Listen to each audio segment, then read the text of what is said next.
سر ماضی میں بھی اس قسم کی آڈیو لیکس آئی ہیں اور چیف جسٹس کے گھر تک کی جو آڈیوز ہیں وہ بھی لیک ہوئی ہیں یا ٹیپ کی گئی ہیں. تو اس حوالے سے اب کوئی پالیسی بنائی جائے گی کہ کم از کم جو ہمارے prime minister house, president house یا ایسے جو ادارے ہیں کم از کم وہاں دیکھیں سر اگر آڈیو ریکارڈ ہوگی تو وہ لیک بھی ہو سکتی ہے. سر میرا ذاتی خیال ہے کہ اس پہ کوئی مضبوط قانون بننا چاہیے. یہ غلط بات ہے. کوئی بندہ بات ہی نہیں کر سکتا. دیکھیں خفیہ میٹنگیں، پالیسی میٹنگز اور یعنی کہ ہمارے سینسٹیو اداروں کی میٹنگ، ان سب کی آڈیوز ویڈیوز لیک ہو رہی ہیں. یہ تو کوئی میرا نہیں خیال کہ کوئی اس طرح محفوظ ہے، کوئی اپنے آپ کو اس طرح محفوظ سمجھ سکتا ہے. میرا نہیں خیال، میری ذاتی رائے میں اس پہ ایک مضبوط قانون ہونا چاہیے. اچھا سر، سیکنڈ ایشو جو ہے وہ آپ سے ہم اسحاق ڈار صاحب کے حوالے سے بات کرنا چاہیں گے. بڑے ایشوز بن رہے ہیں، اپوزیشن کو بھی بڑی باتیں بنانے کا موقع مل رہا ہے. سر کیا فائنانس کا ہمارے ملک میں کوئی ایسا بندہ نہیں تھا؟ کیا مفتاح صاحب بالکل فیل ہو گئے تھے جو اسحاق ڈار صاحب کو لا کے جو ہے وہ وفاقی وزیر برائے خزانہ بنایا جائے گا؟ اور اگر ان کو آنا ہی تھا تو سر پہلے ہی آ جاتے، ڈائریکٹ آ کے حلف اٹھانا یا وزارت خزانہ سنبھالنا. کیا کہیں گے آپ؟ دیکھیں ایک تو پہلے وہ بیمار تھے، ان کا ایک ایشو چل رہا تھا. دوسرا دیکھیں انہوں نے پہلے بھی 2-3 دفعہ معیشت کو سنبھالا دیا، سب کے سامنے روز روشن کی طرح یہ ہے کہ انہوں نے بڑا ڈالر کو بھی کنٹرول رکھا، معیشت کو بھی پاؤں پہ کھڑا کر دیا. سر وہ تو ابھی آنے سے پہلے ہی کنٹرول کر لیا انہوں نے. ابھی ان کی تعیناتی کی خبریں آئی ہیں، ڈالر بھی نیچے آ گیا ہے، سونا بھی سستا ہوا ہے. یہ چیزیں لوگ پہلے ہی کہہ رہے ہیں کہ دیکھیں جس شخص نے آنے سے پہلے ڈالر کو کنٹرول کر لیا ہے وہ آگے کیا کرے گا، صرف یہ سوچیں آپ.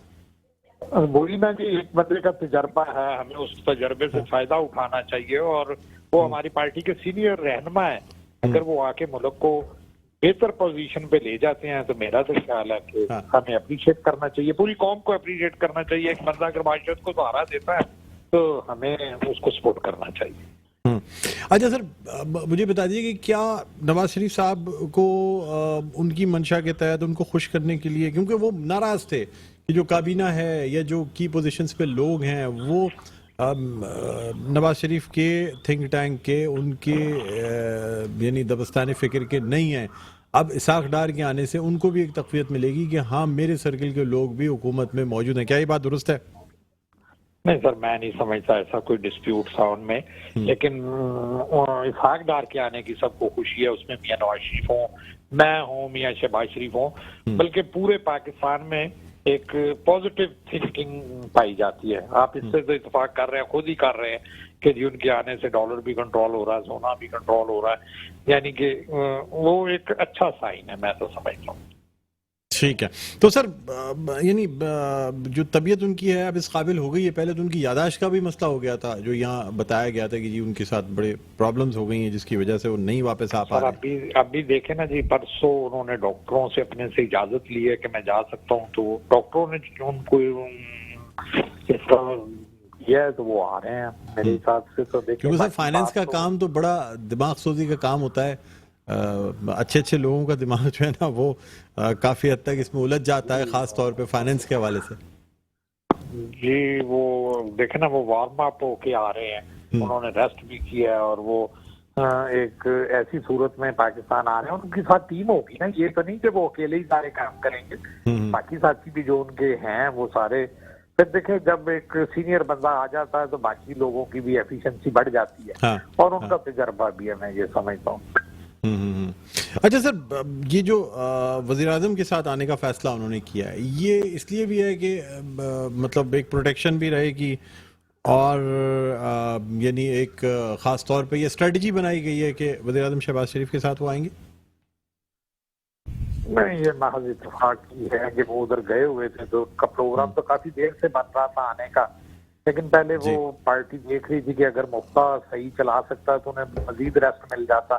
لیکن جو صورتحال ملک کی اور جس سٹیج پہ ملک کو پہنچا دیا گیا تھا، میرا خیال ہے کہ ان کو آنا ضروری ہو گیا تھا. اور شاید میاں شہباز شریف صاحب نے بھی، یہ میرا ذاتی رائے ہے یا خیال ہے، تو انہوں نے ریکویسٹ کی ہو کہ آپ میرے ساتھ ہی چلے جائیں.